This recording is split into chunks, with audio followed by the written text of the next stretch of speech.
It seems that every day we're reminded that we live in an era of great power rivalry, that the rules-based order is fading, that the strong can do what they can and the weak must suffer what they must.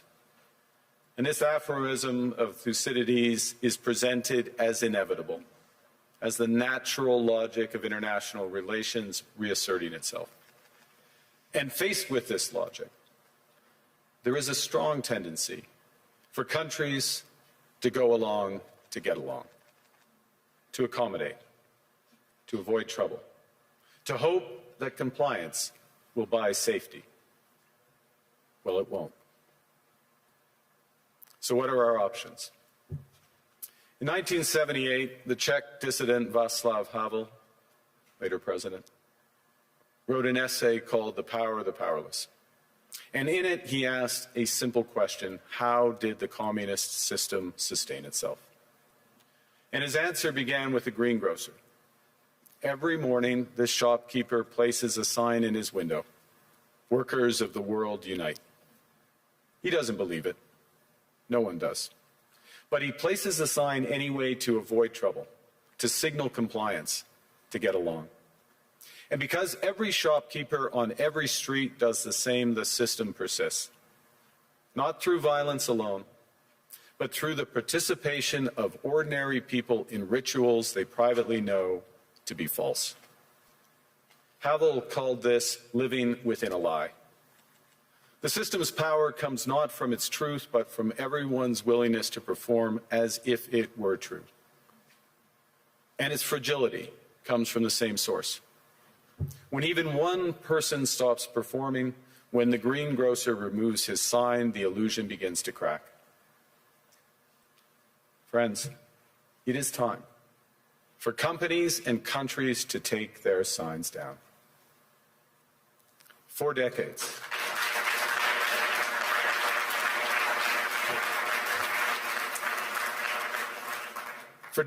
countries like Canada prospered under what we called the rules-based international order. We joined its institutions, we praised its principles, we benefited from its predictability. And because of that, we could pursue values-based foreign policies under its protection. We knew the story of the international rules-based order was partially false, that the strongest would exempt themselves when convenient, that trade rules were enforced asymmetrically. And we knew that international law applied with varying rigor depending on the identity of the accused or the victim. This fiction was useful, and American hegemony in particular helped provide public goods, open sea lanes, a stable financial system, collective security, and support for frameworks for resolving disputes. So we placed the sign in the window. We participated in the rituals, and we largely avoided calling out the gaps between rhetoric and reality. This bargain no longer works. Let me be direct. We are in the midst of a rupture, not a transition.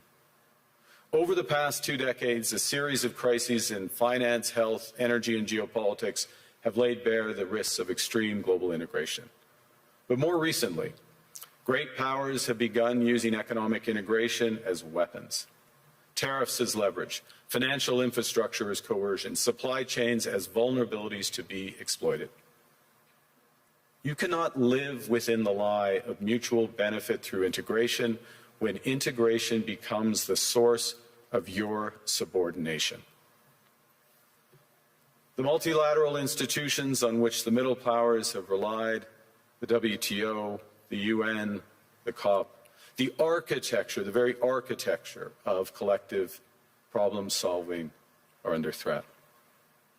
And as a result, many countries are drawing the same conclusions, that they must develop greater strategic autonomy in energy, food, critical minerals, in finance and supply chains.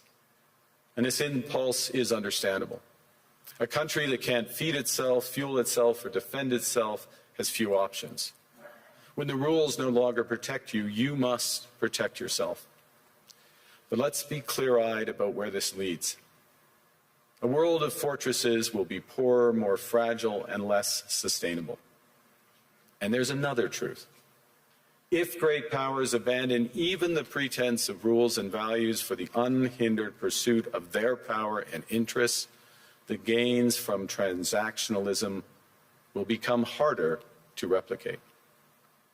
Hegemons cannot continually monetize their relationships. Allies will diversify to hedge against uncertainty. They'll buy insurance, increase options in order to rebuild sovereignty. Sovereignty that was once grounded in rules but will increasingly be anchored in the ability to withstand pressure. This room knows this is classic risk management. Risk management comes at a price. But that cost of strategic autonomy, of sovereignty, can also be shared.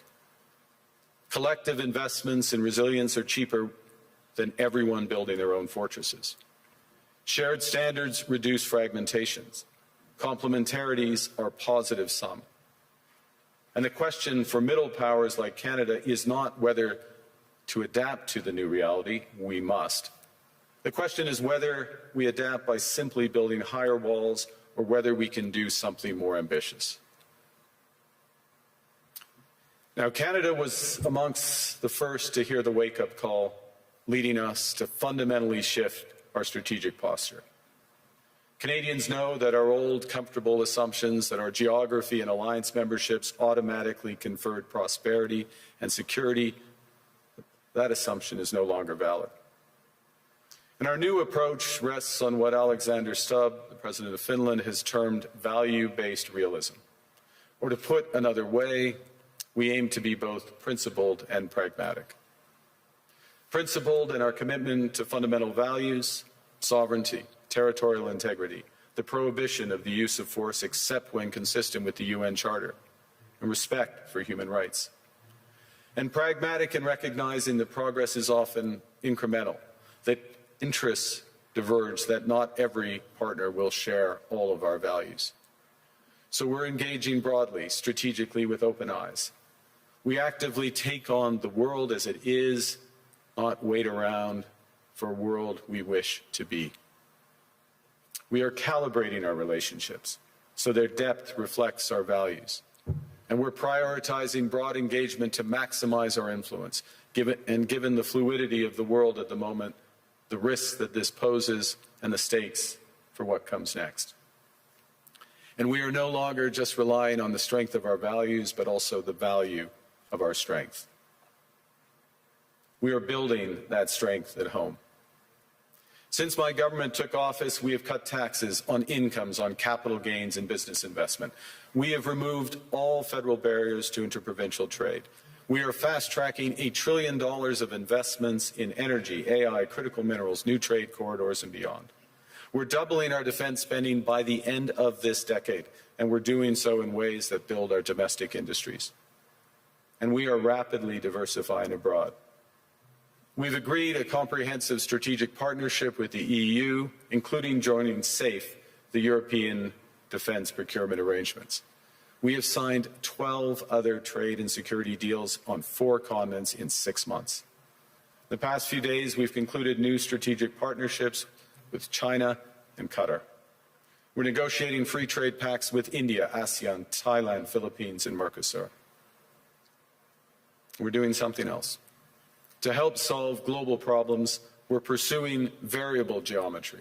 In other words, different coalitions for different issues based on common values and interests.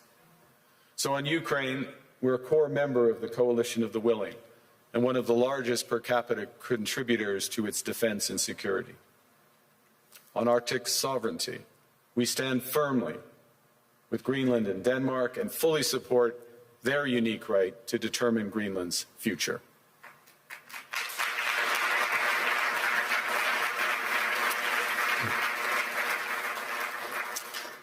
Our commitment to NATO's Article 5 is unwavering. So we're working with our NATO allies, including the Nordic Baltic 8, to further secure the alliance's northern and western flanks, including through Canada's unprecedented investments in over-the-horizon radar, in submarines, in aircraft, and boots on the ground, boots on the ice. Canada strongly opposes tariffs over Greenland and calls for focused talks to achieve our shared objectives of security and prosperity in the Arctic. On plurilateral trade, we're championing efforts to build a bridge between the Trans-Pacific Partnership and the European Union, which would create a new trading bloc of 1.5 billion people.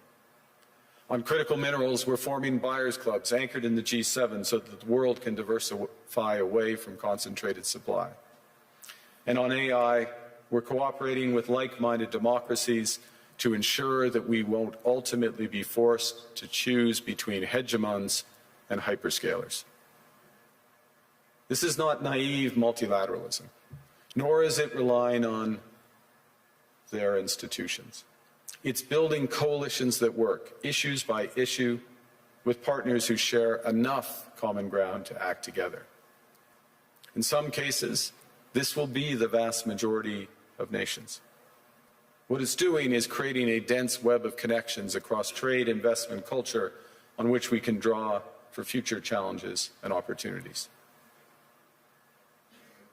Argue the middle powers must act together because if we're not at the table, we're on the menu.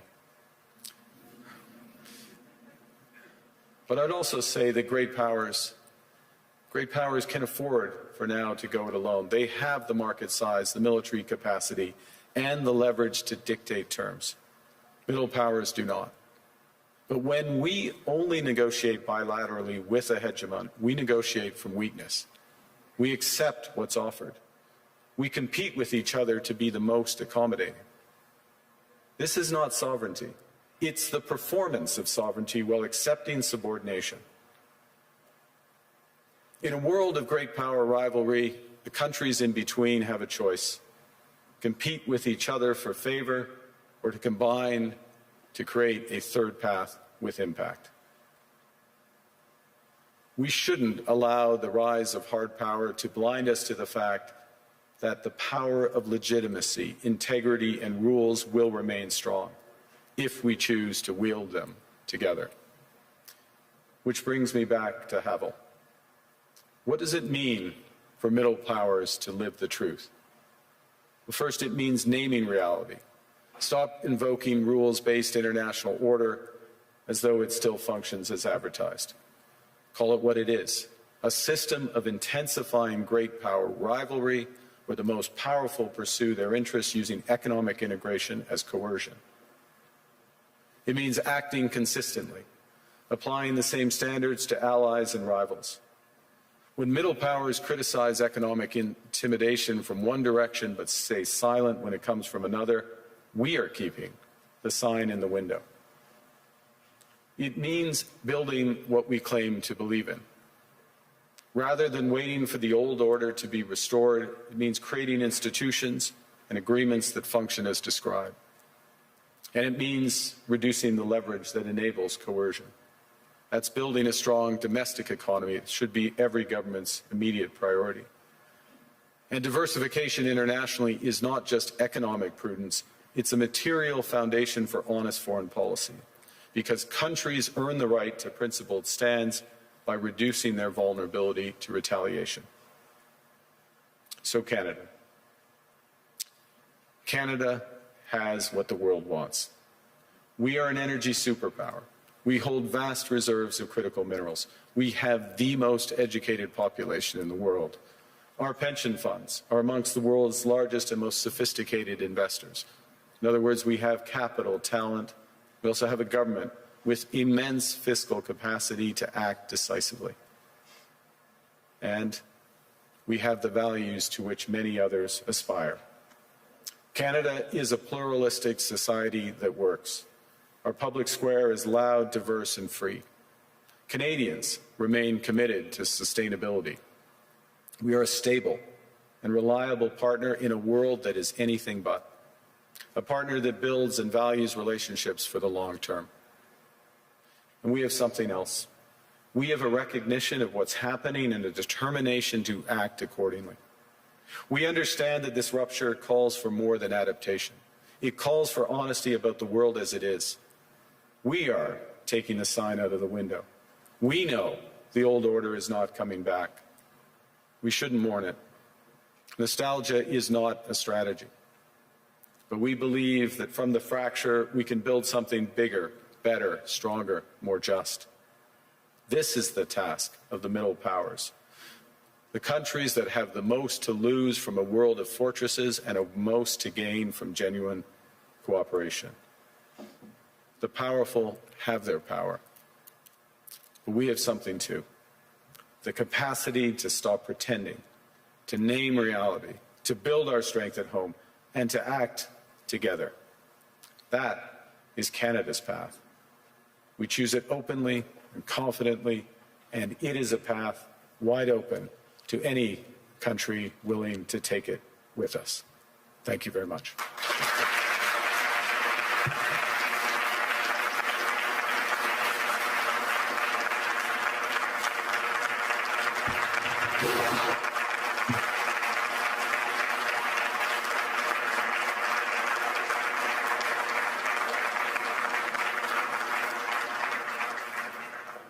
Well, thank you, Prime Minister. I don't think I've seen many standing ovations at Davos, so that was interesting. You said, there was a phrase in your speech where you said sovereignty now is the ability to withstand pressure. Isn't Canada almost uniquely vulnerable to pressure because of the extent of your trade dependence on the United States? Well, the proof is that we have been able to withstand the pressure, and there has been considerable pressure. I'll give you a couple of facts. We've actually created more jobs since the tariffs were put on than the United States in absolute number. Economy is growing at the second fastest rate within the G7. That's not there. There are pockets of extreme pressure without question in Canada, but headline, we're reacting. The second thing, and it's a fundamental point, is the recognition that we can give ourselves far more than any foreign country can take away. There's lots of efficiencies in having one Canadian market, the $1 trillion of domestic investment, and building these partnerships abroad, all of which are bigger returns than what's been lost. That's not to say we would rather not lose it, but we can withstand the pressure, and we are. And I was interested that you said basically the old world's not coming back. So you're not seeing this as a period where you just have to get through and normalcy will return. I think that is our view, and we regret it, but we're not going to sit around and mourn it. We're acting, and we're acting in a way both that's in our interests, but we believe in a way with others that's building imperfectly in steps a new system. I'll give you one example and hand back, which is we are members of trade agreements that comprise already 1.4 billion people around the world. So we have the most extensive network. We are trying with others to bring some of those networks together. The most prominent example is the Trans-Pacific Partnership in the EU, acting as a bridge. It's not a direct benefit for Canada, but it is a benefit for Canada that these groups come together. Ngozi is here, consistent with the WTO rules, both of which are. And in that way, we're building back out amongst willing partners. And you talked about the need not to put the sign in the window anymore, to pretend that things are still the same. Do you think, to put it directly, that the NATO alliance is still doing that, still pretending it's the old transatlantic partnership, when it's really kind of going? Well, I think clearly NATO is experiencing a test right now, and the first response to that test has to be to respond in a way that ensures the security of the Arctic in a robust way for all possibilities. This is actually a point that we have been making in recent years. It's a point that I made at the NATO summit back in June, which seemed like a pledging summit, but also was to get NATO policies in the right direction. So I think in the immediate term, one of the imperatives is to reinforce things that Canada is doing, Nordic Baltic 8 are doing, the UK are doing, other NATO partners, France included, in a comprehensive way that provides much greater security in the Arctic. This is the test, and so I wouldn't say the NATO sign stays in the window, but we've got to meet the moment of that. You also, a big theme of your speech was the need for middle powers to work together. Yeah. But you've just been to the other great power, to China. And I think people are very intrigued by seeing that meeting. And some people say, kind of, that's a mistake, really, because, you know, you're going to make yourself more dependent on China. They're not that benign either. The US will be very annoyed. What's the defense of what you're doing, and what do you hope to get out of it? Well, the first thing is to say it's not a defense. It's building out. It's something positive as opposed to against. We're for something as opposed to being against. The second is there are very clear guardrails in that relationship. I spoke of calibration of relationships in my remarks. That's what I mean by it. But within those clear guardrails are huge opportunities in energy, both clean and conventional, obviously in motor vehicles, in agriculture, in financial services, all of which is mutually beneficial. So it's additive. And look, it's the second largest economy and it's our second largest trading partner. We should have a strategic partnership with them within those guardrails, and that's what we've achieved. And it is an interesting reversal, though, because I think certainly during the Biden administration, there was this sense that the Western world was trying to decouple from China, or de-risk at least, and is now in this new world that really going to go into reverse, and de-risking from China because there are other risks is less of a thing.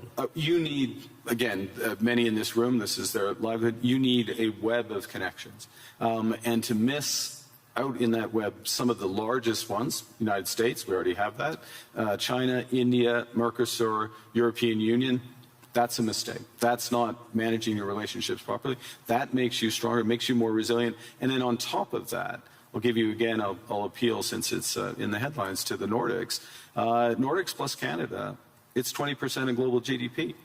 It's not the first thing people would realize, but that relationship, which is deepening for security reasons, because we're like-minded, those are the types of partnerships that I think we'll see more of. And you got a round of applause when you said something strong about standing on principle on Greenland. Do you think we can find an off-ramp on that? I mean, I'm sure you'll speak of it, but put it this way, if there isn't an off-ramp, where does this go? I strongly believe that there's a better outcome that come from the discussions that have been catalyzed in an unusual way, admittedly, but and we absolutely stand by the principles that I referenced. That solution starts with security, and a security, yes, of Greenland, but more broadly of the Arctic. Canada is foursquare contributing to that. We're at the start of a major ramp up above and beyond, so we'll be a major contributor to that. NATO has to deliver on that. We're working intensively in order to do it. As well, prosperity for the people of Greenland. In the end, it comes back to the people there, and there are opportunities to do that in ways that would strengthen all of the alliance. And when President Trump says, oh, you know, Greenland's under threat from Russia, even from China, is that for real? I would say that there are threats. Russia is without question a threat in the Arctic, without question. Russia does lots of horrible things, and will take the opportunity to condemn their unjustified and horrific assault on Ukraine, almost at its fourth year. They are a real threat in the Arctic, one against we need to protect, which is why we have 364 5-day air, sea, and land presence. It's why we're adding to our submarine fleet, adding to our air fighter fleet, why we're building out over-the-horizon radar to protect from Russian missile threats and others, and why we will work with our NATO partners. The threat is more perspective than actual at this stage in terms of actual activity in the Arctic, and we intend to keep it that way. Another big issue that's going to come up this week is this board of peace that President Trump is keen on. I'm not sure whether it's for Gaza or for the entire world, but apparently Canada's been invited. Are you going to join?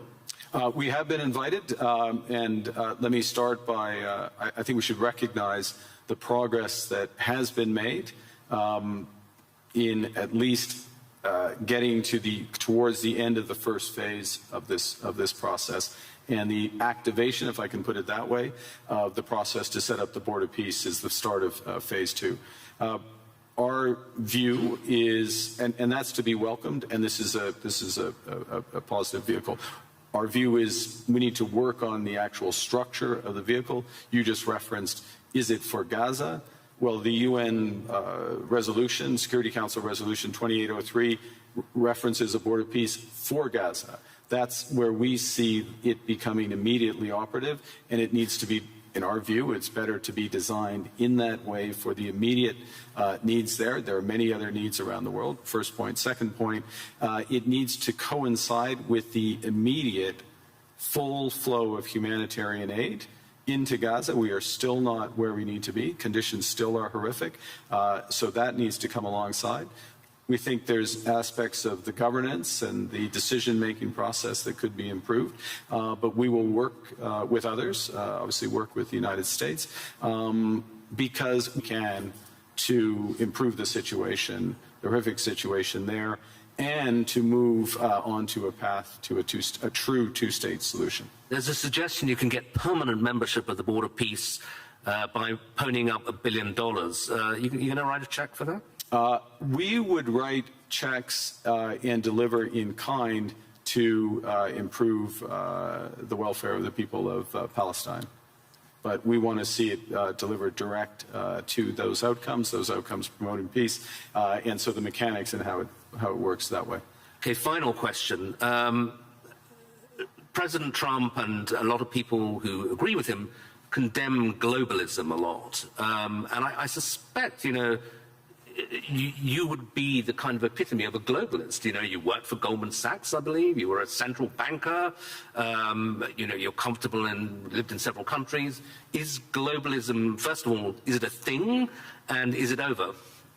I think, well, look, understanding how the world works, having an appreciation for other cultures, understanding the connections, and being able to, or at least appreciating ways that how we connect, whether it's through technology, trade, investment, culture, can enrich our lives, and that's a good thing, and also help solve problems. Being detached from where you live and the broader needs of society, there is an epithet for that. I don't know that the G word is the one. There's certainly what we're finding, to go back to the points I was making, is that there are a number of like-minded countries that want to work through partnership to achieve those goals for their citizens and for the world more broadly.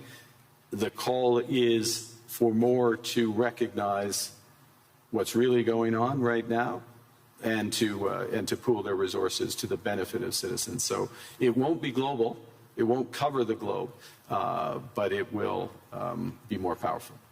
Okay, Prime Minister, thank you very much indeed.